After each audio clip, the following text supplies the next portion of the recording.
मोदी सरकार पहलगाम में हुए हमले को लेकर पूरी तरह से सचेत है कि कोई भी आरोपी इस बर्बरता के पीछे है तो वो बच ना पाए। फिर चाहे वो हिंदुस्तान की धरती पर हो या सीमा पार बैठकर भारत में आतंकी घटनाओं को अंजाम देने की कोशिश में संलिप्त हो। जम्मू कश्मीर के पहलगाम में 22 अप्रैल को हुए आतंकवादी हमले में पाकिस्तानी कनेक्शन आने के बाद पड़ोसी देश में हड़कंप मचा हुआ है। मोदी सरकार पाकिस्तान के खिलाफ ताबड़तोड़ एक्शन ले रही है, जिसका असर अब दिखने लगा है। पड़ोसी मुल्क के नेता काफी घबराए हुए हैं। यही वजह है कि वो आजकल बहकी बहकी बातें कर रहे हैं। ताजा मामला पाकिस्तान के पंजाब प्रांत के पूर्व मुख्यमंत्री नम सेठी से जुड़ा हुआ है। उन्होंने भारत के एक्शन पर रिएक्शन दिया। नजम सेठी ने गीदड़ भभकी देते हुए कहा कि पाकिस्तान भारत पर परमाणु बम गिरा सकता है, लेकिन पीएम मोदी ने बड़ा ऐलान कर दिया। क्या है पूरी खबर, बताते हैं आपको इस रिपोर्ट में।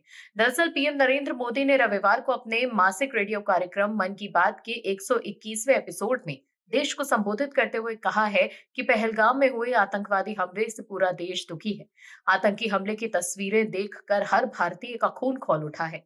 यह हमला आतंकियों की कायरता को दिखाता है। कश्मीर में शांति लौट रही थी, निर्माण कार्यों में गति आई थी। पीएम मोदी ने कहा है कि आतंकी और आतंक के आका चाहते हैं कि कश्मीर फिर से तबाह हो जाए और इसीलिए इतनी बड़ी साजिश को अंजाम दिया है। आतंकवाद के खिलाफ इस युद्ध में देश की एकता, 140 करोड़ भारतीयों की एकजुटता हमारी सबसे बड़ी ताकत है। उन्होंने आगे कहा कि पर्यटकों की संख्या में रिकॉर्ड बढ़ोतरी हो रही थी, लोगों की कमाई बढ़ रही थी, युवाओं के लिए नए अवसर तैयार हो रहे थे। देश के दुश्मनों को, जम्मू कश्मीर के दुश्मनों को ये रास नहीं आया। केंद्र सरकार ने जम्मू कश्मीर के पहलगाम में हुए आतंकवादी हमले की जांच राष्ट्रीय जांच एजेंसी को सौंप दी है। गृह मंत्रालय ने इस संबंध में आधिकारिक नोटिफिकेशन जारी किया है।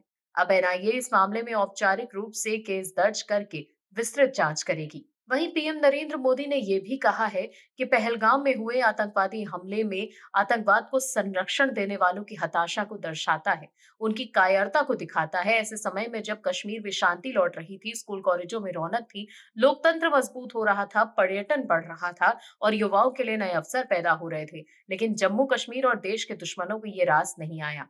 आतंकवादी एक बार फिर कश्मीर को तबाह करने की कोशिश कर रहे हैं। वहीं इस घटना के बाद कश्मीर के सुरक्षा बलों का एक्शन भी जारी है। आतंकियों को ठिकाने तलाश कर उनको घर में गिरा गिरा कर मारा जा रहा है। वहीं दूसरी तरफ कांग्रेस नेता और पूर्व मुख्यमंत्री दिग्विजय सिंह के भाई लक्ष्मण सिंह ने उमर अब्दुल्ला सरकार से समर्थन वापस लेने की भी बात कही थी। लक्ष्मण सिंह ने उमर अब्दुल्ला को आतंकियों का समर्थक बताया। साथ ही उन्होंने राहुल गांधी पर भी सवाल उठाए थे। राहुल गांधी को लेकर कहा था कि वो सोच समझकर ऐसे मुद्दों पर बयान दें। वहीं जम्मू कश्मीर के मुख्यमंत्री उमर अब्दुल्ला ने माना है कि पहलगाम में हुए आतंकवादी हमले के बाद पर्यटकों में डर और चिंता की भावना है। उमर अब्दुल्ला ने पर्यटकों से शांत रहने और कश्मीर से दूर नहीं होने की अपील की है। उन्होंने कहा है कि इस समय उनका जाना उन लोगों के इरादों को पूरा करेगा जो इस हमले के पीछे हैं।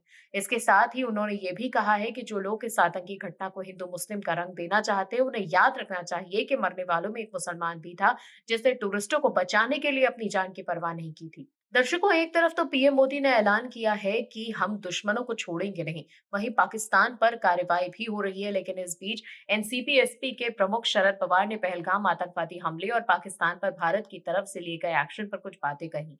शरद ने कहा कि आज हम ऐसे फैसले लेते हैं, कल पाकिस्तान भी ऐसे फैसले लेगा।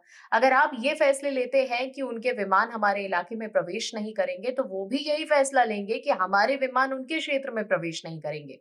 समझने वाली बात है कि भारत का पीछे हटने के मूड में नहीं है। इस बार ऐसा पलटवार होगा जिसके बाद पाकिस्तान ऐसी गलती करने से पहले 10 बार सोचेगा।